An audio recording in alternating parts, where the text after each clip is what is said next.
And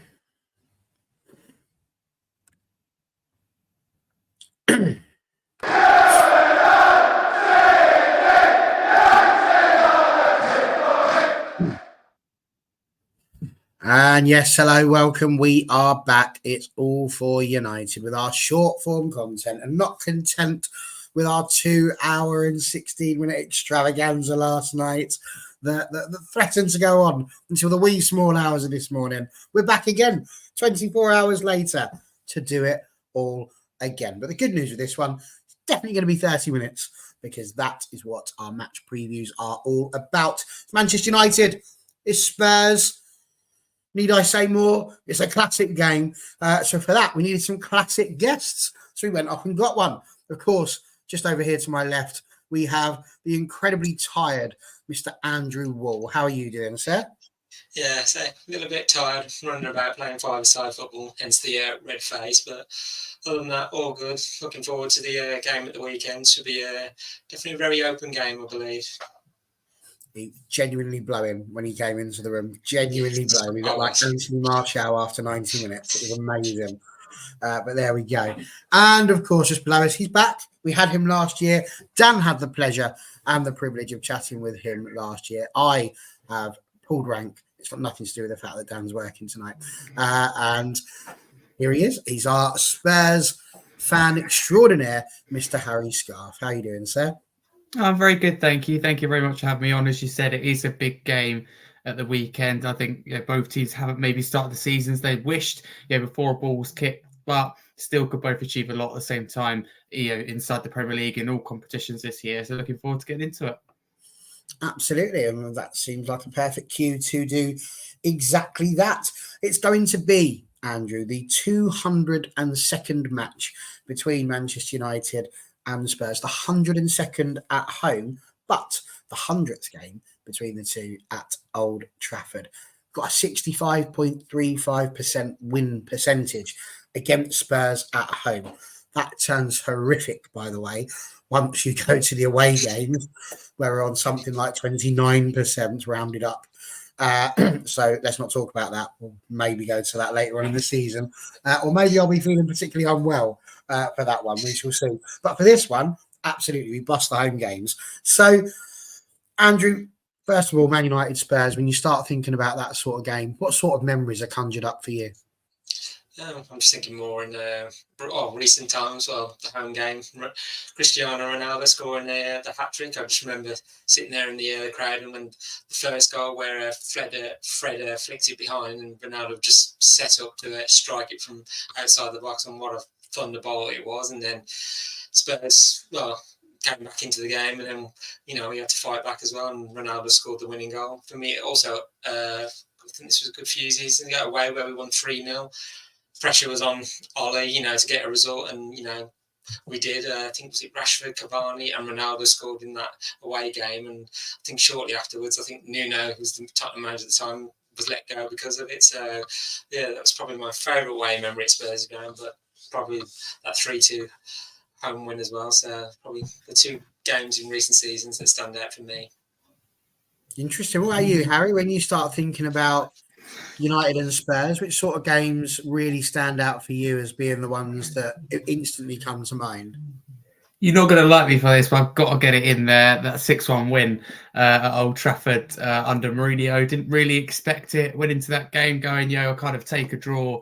And I remember, because I was away on holiday and I couldn't get the game on. And I remember looking at the score and we were like, winning by like 5-1. I was like, wow, didn't see that coming at all. But no, all jokes aside, I think during the lockdown days, that game, I think it was a draw like 1-1. I think we still have Mourinho in charge, actually. I think that was a really interesting game that strikes me. It comes to me, Ronaldo's hat-trick. I think it was a painful day for Spurs. That one Nuno, that I think it was his last game as Spurs manager. So that does strike me. I was inside the stadium and it was awful. I think we knew that he was on his way out. Solskjaer got it right. Obviously, didn't stay in the job that much longer, but that kept him in that game, which I think was a really good tactical performance from him. So there's been a few really interesting games, even last season. So full of surprises. One that I'm missing there is Ange's first win at home as manager in his first home game as well. So that was quite a big one as well. And really, set the stadium believing in his projects. There's been quite a few big games, even in just recent years.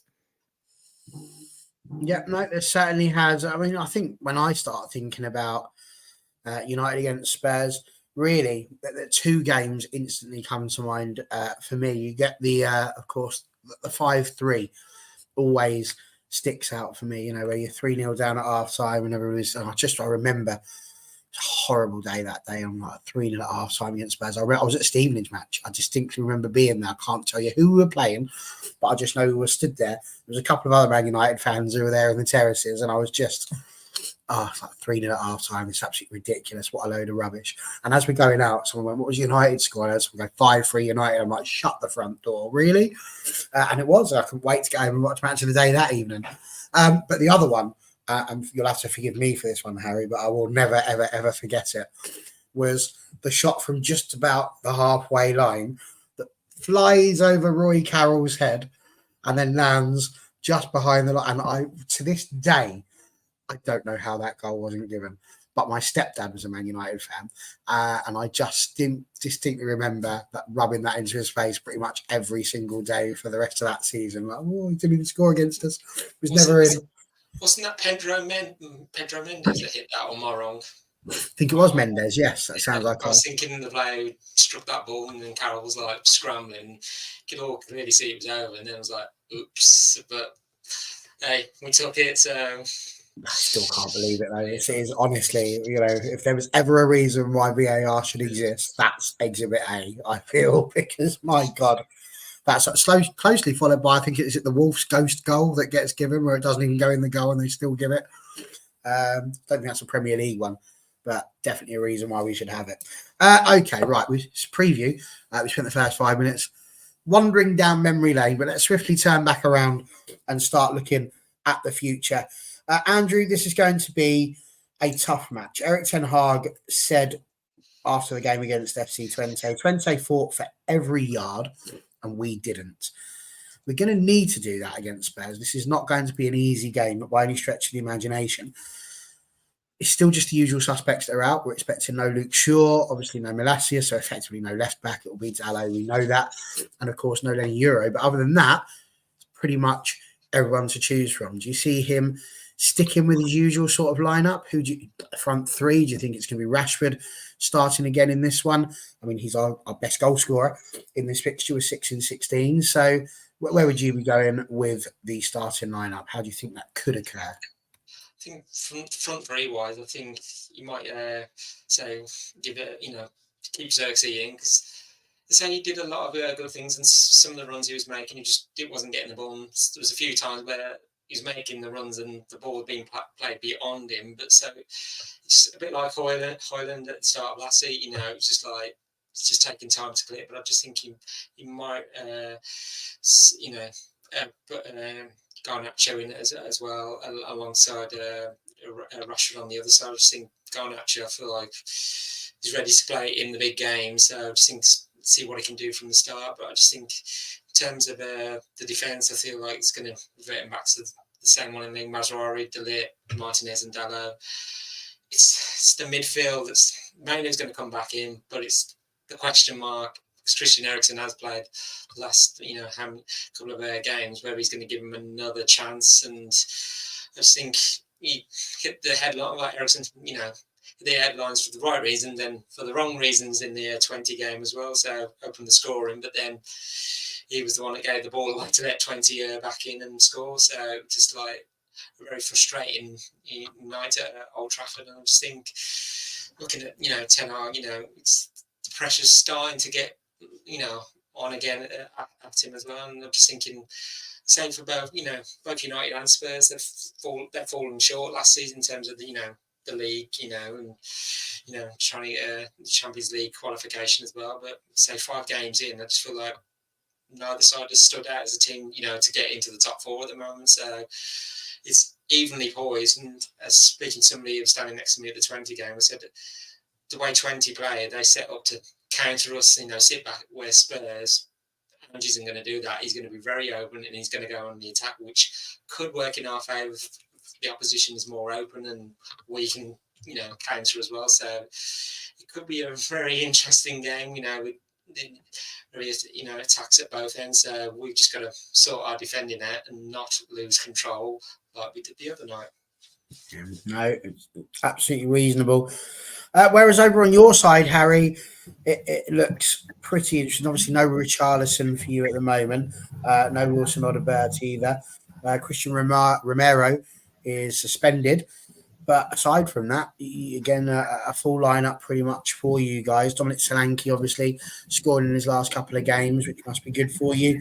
And, of course, James Maddison, who's turned out to be a smart bit of business. What do you think this game is going to look like for you in terms of how you're set up? And do you feel buoyed by the fact that United have sort of thrown a few points away in the last couple of games?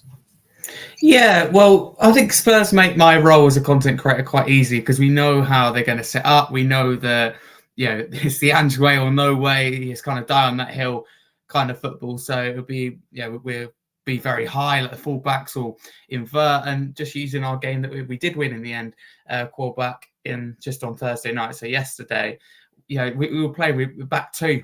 Really, and sometimes even a back one. It was that far advanced, and quarterback a little bit more quality. It's a different story. But United have dropped a lot of points. I think a big thing for you this season that I really noticed last season, when at times I thought you turned it around, maybe got a point and won the game, it was like you were going to concede after. Sometimes you did, sometimes you nearly did. So it's about not dropping those points when you turn it around to keep hold of it. So I think dropping the points is definitely an issue. I think for both of us, I think dropping points from a good position is a problem from the Spurs point of view, not being able to get the second goals. This would be really interesting because it's two teams at this moment in time with pretty much everyone available. Son's a doubt for us in this game. I think Romero should be available. I think it's a thing last time he played in the Champions League against AC Milan. That's why he missed call back, but he should be available for this game. So no complaints really. We've got a strong team to contest with. So I think it'll be quite evenly matched, but which way it will go, I don't quite know. You certainly know the way that Spurs are going to play. Reasonable. I mean, look, it couldn't be more even, really. Spurs are 10th in the league after 5 games. United 11th. Both won 2, drawn 1, lost 2. The only difference is goal difference. Points are 7, obviously, and the goal difference. Man United on their favourite number at the moment, 0.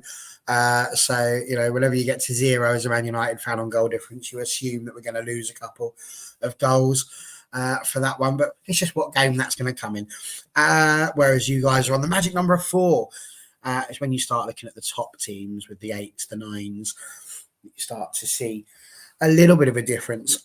But Andrew, we've spoken a little bit about the way in which the team might play in terms of how they might set up. But I think when we start to look at this game as a whole, I mean, again, Ten Hag mentioning about that fighting for every yard. We've just not...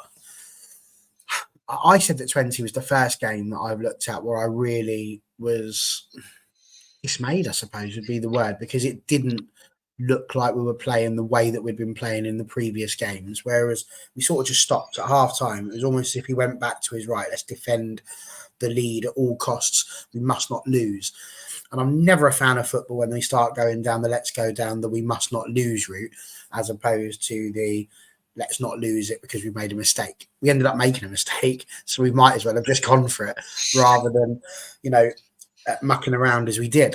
You were obviously at that game, I would imagine, being the season ticket holder that you are. So unlucky for you. I had the option of falling asleep if I wanted to. So that was a shame. But having looked at that, do you feel, I've put in the title here, can United regain momentum? Do you feel that a game against Spurs could come at the right sort of time? Because these games do generally provide goals for both sides. There's a big chance that Spurs are going to score against us, but there's just as big a chance that we're going to score against them. Do you think this is the sort of game that we maybe need, whereby there might be that sort of attacking back and forth, you try and score, we try and score more, a proper old-fashioned sort of United Spurs game? Or do you think both sides are going to be a little bit more tactical and maybe it could end up bucking the trend? I'm hoping it will be an open game. So I just think the way Ange sets up, he's not wanting, to sit on the back foot. I just think he's, like I say, he's come under pressure as well, already this season. I think for both managers should either team have a defeat, I think criticism is only going to skyrocket even more. But like with United, our familiar failings have been in the final third, and like last weekend against Crystal Palace, you just like we did everything but score, and I just think can dominate for long periods of time, but we've just got to ultimately make the breakthrough now as well. And just think with 10 at the moment, it feels like it's one step forward and two back, and I feel like at the end of the 20 game, there's, let's say, a smattering of abusing, there's a few grumbles, and just like, it wasn't good enough. And I think Ten Hag said, I've got to look within myself as well. The whole team has to look within themselves. It's just like, I think when we went 1-0 up and we looked good for that first 45 minutes of the second half, I just felt like we was taking that 1-0 for granted. I just thought, we're probably going to, we're going to score another. And then when 20 scores, like, oh, no, we're going to have to get more energy. And we tried, but it was just it just didn't seem like it was going to come from anywhere. The goal, just feels like something's there missing at the moment. And now with with Ten Hag at the moment, people are questioning, well, should he remain at the club or not? And I just feel like I'm not there yet, no way near there yet. There's probably others that are, but I just feel like, let's see where we are at Christmas. I just feel like, given, let's see where the lie of the land is, where we are on the table as well. So, but yeah, I just think the game, I think it's going to be back and forth. I just feel like if we can be, the way I know we can play and attack and on the counter as well, I just feel like we can be unstoppable, but it's just our defence. You look at the defence we got, that back four, it should be one of the strongest defences, but it just seems not like it's gelled at all in the first 5 games of the season, in the league, and I just don't know why. I just feel like maybe a bit more, them together, they'll get used to, how each other works. But it's just, that's the bit of the concern. I just remember in Ten Hag's first season, just like it was the defence that got us a lot of points because we was winning 1-0, but it just feels like second and now the third season, it's just like the defence has become a problem, and the area of the midfield, just getting that consistent midfield, somebody with Mainu that can, help him and help the defence too. So it's going to be I feel like an old-fashioned game. I had a few tackles flying in, and like I say, 50-50s there. Let's make it a good one, even for the neutral.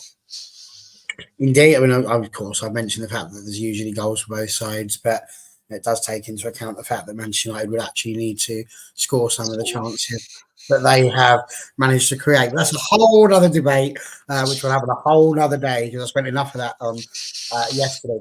Harry, it's been a reasonable sort of season for you guys as well. You had that 3-0 win against Karabag. I very narrowly resisted the joke about the carrier bag there.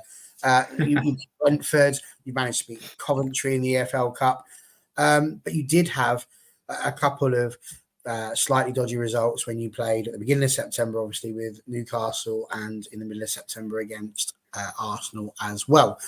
But in general, it's looking like, again, the star is rising. Your team's starting to get back together.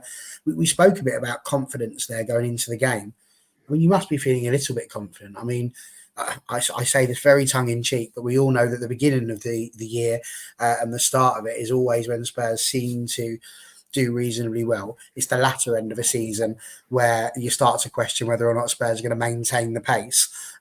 Reminds me a little bit like the kids in primary school when they're doing the cross country. They all just go for it. And then that about 20 minutes, probably about 20 seconds later, they're all going to be, I shouldn't have run that fast. And then they start walking. But for you, Spurs at the moment, is this the right sort of time for you to be playing Manchester United, do you think? Like I say, we are, who knows what's going to turn up at the weekend. But for you guys, confident? I think some Spurs fans will be confident. I don't know if I can say I am. I just look at Ange's record against teams in the Big Six. It isn't convincing, and just the way we play, I think we're quite predictable to play against. But you mentioned games there. We have had some good results in there, and performance-wise, we've been really good. But the funny thing is, when our performance hasn't been as good, such as Karabag, we actually win that game, and comfortably, the most comfortable margin we've done all season. So it has been weird in that aspect. But you're right, Spurs always start the season well. So, You know, I don't want to be confident. I don't want to get carried away until we see after Christmas this is sustained. I think you're never going to have as good a start as we had last season. That 12-game unbeaten run, 10 wins, 2 draws. That was, you know, it felt like a dream at the time to be in it. I don't think it was ever going to happen again. And you mentioned there, yeah, we have lost 2 games. I think that's quite disappointing in just 5, but it is up against Newcastle and Arsenal. That just says it all, really. I mean, Arsenal, we know, are going to be a title threat once again. The only frustration is it is at home, where you never usually lose those North London derbies at home. We've lost now 3 in a row. But yeah, it's been a mixed start to the season. No need to rush to conclusions about Ange, about the team, the future, what is achievable this year. So we're seeing some positives and negative signs, but keeping everyone fit. The question is, you get someone like Van der Ven out, how will the team cope without his pace at the back? I personally think you have to adapt the system if he's out. Let's be very clear here, that won't happen, but that's what probably should happen. So we'll have to see how the season unfolds. A lot is riding on this game in terms of it's another big game, and to lose this and go, we've lost probably 3 of our games against 3 big teams this year out of 3. It would be frustrating.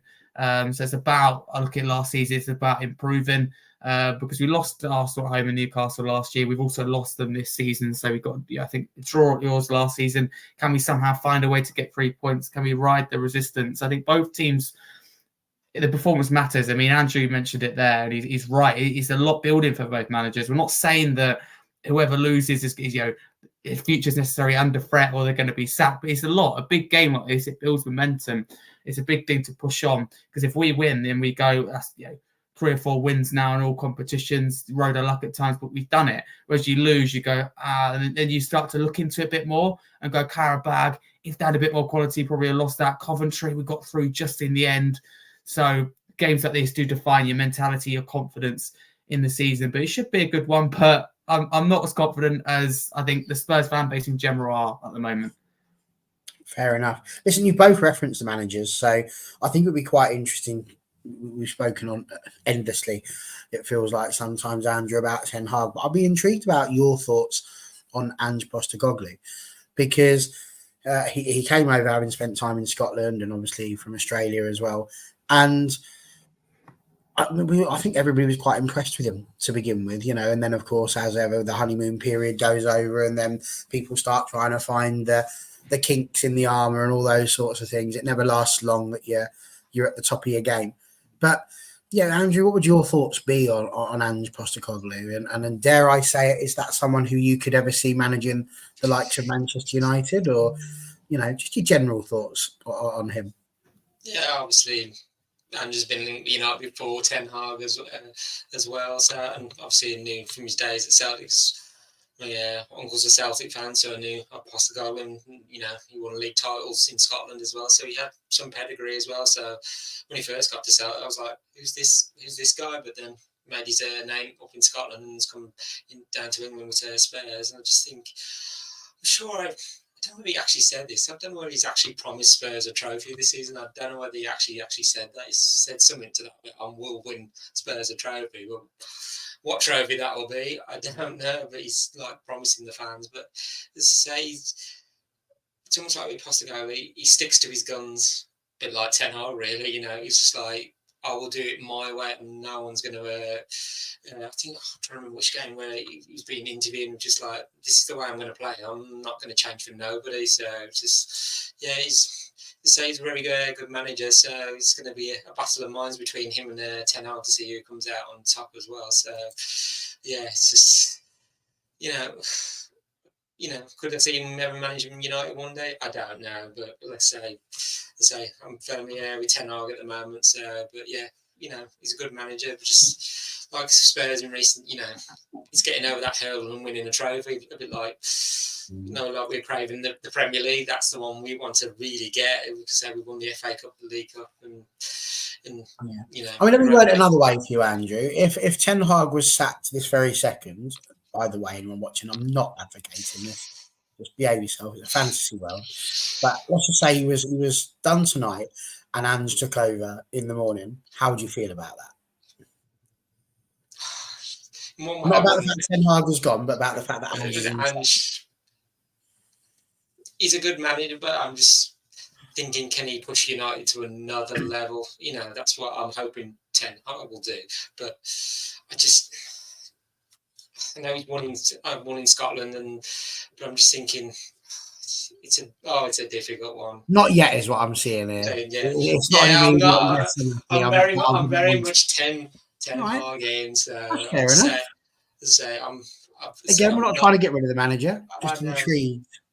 Yeah, I'd say I'll back the manager, whoever's at United, right till the end. I mean, I think I've said it on here before, with like Mourinho when he lost away at Liverpool. And I think that was like December time, and I was like, he's done now. I can't see him coming back from that. And then under Ollie, you know, away at Watford, and I was like, just for your own mind, just to insanity to go as well. Just like, I don't want you to, but Ten Hag, I'd like to say, I think the journalist Andy Mittens said like the moderate spirit within the fan base, once Ten Hag would start to lose those, he's in trouble. But well, I mean, we'll see. Not there yet. I'm like I say, I have my grumblings and like things could be better. Like after against FC20, it was like. I mean, nobody at all for United is calling for Ten Hag to go. That's for sure. But Harry, in terms of, again, the same question for you, really. Ten Hag, do you think that perhaps the United fans are being a little bit harsh, considering where we are in terms of our existence at the moment? You know, we're not a team that goes on and challenges for the league, really. Even the season we finished second, we haven't really been massively close to the teams above us. I suppose same question. If you wake up tomorrow morning and Erik Ten Hag's in charge of Spurs, would you be happy? I've got to be careful here in terms of who I was upset with the Spurs fan base. Again, nobody is suggesting the managers are gone. This isn't an anti-manager team. No, the managers of the other team. I'm with Andrew. You know, I back a manager until the end. I don't think that really in very many, if any cases, sacking the manager solves the problem. You just go back to square one and you start another project. But I wouldn't be opposed to Ten Hag coming in, boom, tomorrow morning, because I think, you know, however bad you've been, like last season, I thought you were all for it. At times, I thought, oh yeah, he's lost the dressing room. He's going to go. They're going to replace him in the summer. I think that seemed like a real possibility at some point. Yeah, it doesn't now, but you got the trophy over the line in the end, you know, to win that game against Man City, against the odds. So I probably would take Ten Hag, to be honest with you. I think the thing with him is can he be flexible? It's similar questions to Ange. Can he push on? And Andrew taken to the next level. That's what it's really about. Okay, last season was bad. The trophy kept him in the job. How can you progress to the next level? And it's the same with Andrew, really. I can't see us progressing in fifth place. I can't see us progressing. I can't see us winning a trophy. That's the thing. And yeah, when you have a manager that plays the same way in Scotland as you do, England, no disrespect, but the level is totally different, as it is anywhere. You just have to flex. You can't play the same, you know, way. Let's use FC20. Let's use callback as an example. You can't play the same as you do City, Arsenal. You change tactics, you know, personnel-wise every game. But managers, I think Ten Hag, you could probably put under that bracket. But in particular, Ange Postecoglou, they just don't flex. They will not see it, even for the benefit of the team. Like that Chelsea game, it was all entertaining and that, but we could have potentially got a draw if we parked the bus. Chelsea are really bad. You know, we gave plenty of warning signs, but didn't take it. But I think, you know, United have to be patient. Ten Hag has come in and got them over the line, won a trophy. I don't think I look at him as the main problem. Had a lot of off the pitch problems. So I think the right decision is to stick with him. I think that he could slowly start to build something. Again, Andrew mentions earlier about the defence, and I would kind of say, look at like West Ham with all the new signs as well. It does take time to gel. When you sign a lot of players, in particular in one area of the pitch, I mean, as fans, we love it to click straight away, but the reality is sometimes it does take a long while, even for players to settle in, and you're talking about half a season, if not more. So I think it will come together for Ten Hag. I think both Spurs and Man United will be pushing for the top four. But it'd be big because if we both want top four, and if we don't, I think that adds more pressure to the managers. So who knows? But no, I wouldn't be opposed to Ten Hag. I do think that he gets more critic than he should. Yeah, welcome to Manchester United. That's very much how that goes. Andrew, we're very nearly at the end. I've just got a sort of a standalone question for you, because I've always admired the Spurs stadium.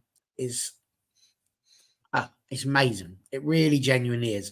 I've been there for the NFL. I've been there for football, and it's pretty good. There's been a lot in the news about Manchester United and a potential new ground. Do you see the model that Spurs have in terms of how they've made the ground, how they've used it for like the NFL deliberately to sort of outsource it and get more money from outside of just footballing ventures?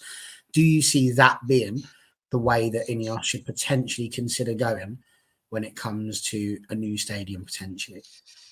I think that's the route they're going to go down, and much as I'm accepting of a new stadium now, I'm just thinking Old Trafford's Old Trafford to me. It will be, if a new stadium and Old Trafford gets like that, it will be a sad day when that Old Trafford goes. But I just think I don't think it will. I think they will keep it, like they've suggested for the girls in the academy. And if they do that, you can build a new stadium as much as you like. If they don't, they're going to have to knock it down with me inside because I will. With all those reports and the images, and I just thought, well, where's Old Trafford next? I was thinking it's not there, so I'm just like, I think they're going to use. Sir Jim said, I want a Wembley of the North. So they're wanting not just football there. They want everything to be there, every event outside of football as well. So I'm just it's like I think like with the Spurs' ground, after the match, they leave I think the bars remain open. You still get food and drink for like many hours afterwards. So I think the way United want to go, they want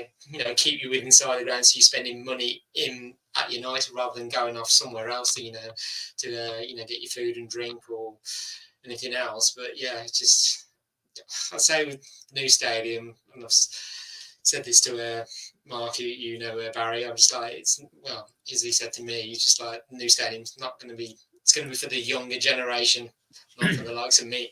We grew up with Old Trafford. It's sacred. It's, as Sir Bobby once said, theatre of dreams, and a lot of dreams and have been played out there, and we've witnessed it in the stands as well. So, but yeah, it just. What I'm hearing there is the new stadium is going to be called Young Trafford. Yeah, Trafford. But might be more than new. I don't know. Well, depends what they probably want naming rights on it as well. But yeah, we'll see at the end of the year. There's just what's been mooted about. So we'll see what that task force, that includes Gary Neville as well. So what's the grand plan for Old Trafford and the regeneration around the area? Very interesting to see, but I am a huge fan of that stadium. Right, we're on to the big question now. I looked at our last 10 games, 2 teams. Manchester United won 5 of them. Spurs have won 2 of them, and we've drawn 3. What's really interesting about this is there's sort of 3 games either side of 4. So you have a United win for 2-1 back in, I think, at the end of 2019 season. We've got a 1-1 draw, and then, of course, the 6-1 that Spurs won. Then United won on a 4-match winning spree, 3-1, 3-0, 3-2, 2-0. But the last 3 games that we played against them, 2-2 draw, a 2-0 loss, and a 2-2 draw. So, like I say, lots of goals in the games, usually a roughly sort of 4 in a game. How do you see those 4 being split up this time, Harry? What's the score going to be? I'm thinking it has a draw written all over it, where we talk about both teams needing that win so many times in a game like that. It is a draw. It was last season. I can see, at Old Trafford, I can see it being the same. Who would get the first goal? I don't quite know. It wouldn't surprise me if we did. You come back and we throw away a lead. But you'd probably say the same as well from your point of view. So it'd be really interesting. Whoever gets the lead, can they get the second? That is the big thing here. You get the second goal, and then we've got a different story. If we go 2-0 up, you have to change something. You go 2-0 up. I don't know what we and Ange do, but certainly the changes will be quick and fast. But no, there'll be goals, absolutely, even if there's not as many as usual. So yeah, we'll have to see how it unfolds. But I'd probably take a draw in this moment in time and build and move on. To be honest with you, I don't want to lose a third game of a season and fall back into the bottom half of the table. We should look at the table, but it's whenever it's not good, it can't help but have a little look behind you, look in front of you, and the gap. But the reality is, for Spurs and Man United, whether we like it or not, the more games you fail to win, you look above you to that top 4. You look at Villa, you look at Newcastle, and slowly but surely that gap goes from 6 points to 8 points, and it just increases, and it's a backlog, a burden that you're facing for the rest of the season. So I think it has a draw written all over it, 1-1 for me. Interesting. Well, Harry's gone 1-1. A couple of little factoids for you, Andrew. Manchester United have never scored in terms of winning the game. They've never scored more than 5 goals. against Spurs. Spurs have knocked 6 past us on 3 occasions. The last time they did it, apart from 2020, was 1932. Whereas we have knocked 5 past them, but not since 2009 when we won 5-2. So, what do you reckon? What's the score going to be? I was going to say, to add to your stats, I think with Spurs, they've only won 3 away wins in the Premier League over the past 10 months.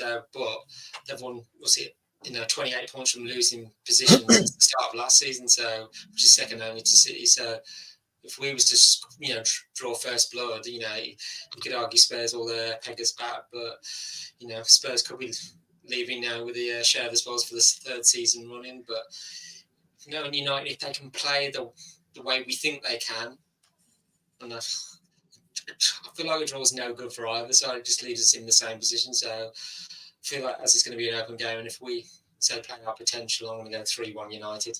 So I can see Spurs scoring, but we've just got to find our goal scoring boots from somewhere.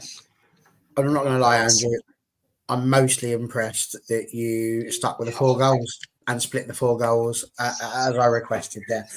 Whereas Harry went for the 2, which, to be fair, has also been a common theme with the 2-0 loss and the 2-0 win. So it does happen. So there we go. That's it. That is a match preview. It's going to be a huge game. Sunday, 4:30, I do believe, is the time. Not now, obviously, but it will be by the time that match begins. And honestly, it could be absolutely huge. As I said, Marcus Rashford, our top goal scorer, was 6 from 16. Bruno with 3, but in half the amount of games. Whatever happens, it's Man United Spurs. It's massive. It's huge.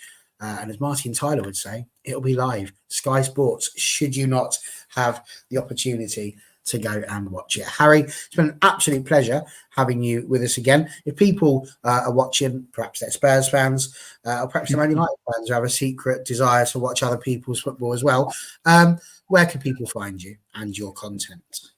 Firstly, thank you very much for having me on. It's an absolute pleasure once again. So no, thank you. And I was going to say good luck for the rest of the season. I will say that, but it starts, Sunday 6:30 p.m. But no, it'd be really interesting to see. No hate towards Man United at all. But no, thanks for having me. If you want to follow me, you can there. Harry Scarf 22. I have my own channel, Scarfy Spurs Talk. So you do Spurs and England content, but for United fans that are interested, we do Premier League content, so a Premier League show live every Wednesday evening at 7:30 p.m. We get different guests on. We've had Man United fans on before, etc. So we discuss all the big games. So that would be mainly for United fans. Also, I'm glad to say I'm finalist once again for the Football Content Awards. Looking forward to seeing some of you guys there as well. So congratulations on your nomination. So if anyone does want to vote for me, I'm in the Equality, Inclusion, Diversity, Individual Award. Best Young Content Creator. So it's an honour to share the stage with some amazing people once again. Let's hope we could both win, Andrew. This time it was nice to obviously meet you last time. I would say up the Spurs, but I don't know how well that would go. But no, thank you very much for having me. You can absolutely say it. What are people going to do there? Well, the best they can do is close the video. So I won't worry too much about that. But genuinely, absolutely superb to have had you. And I was going to mention the FCAs. Andrew mentioned he met you last time. Obviously, United, All for United, WFC has been nominated, as has All for Women's Football. But we know you've been nominated in your category. And Andrew said you were excellent over there as well. So I do recommend, actually, let's be honest, we've got no skin in the FCA games on the men's channel. So as far as I'm concerned, don't vote for this chap. He absolutely deserves it. Backside off. So feel free to send him a vote.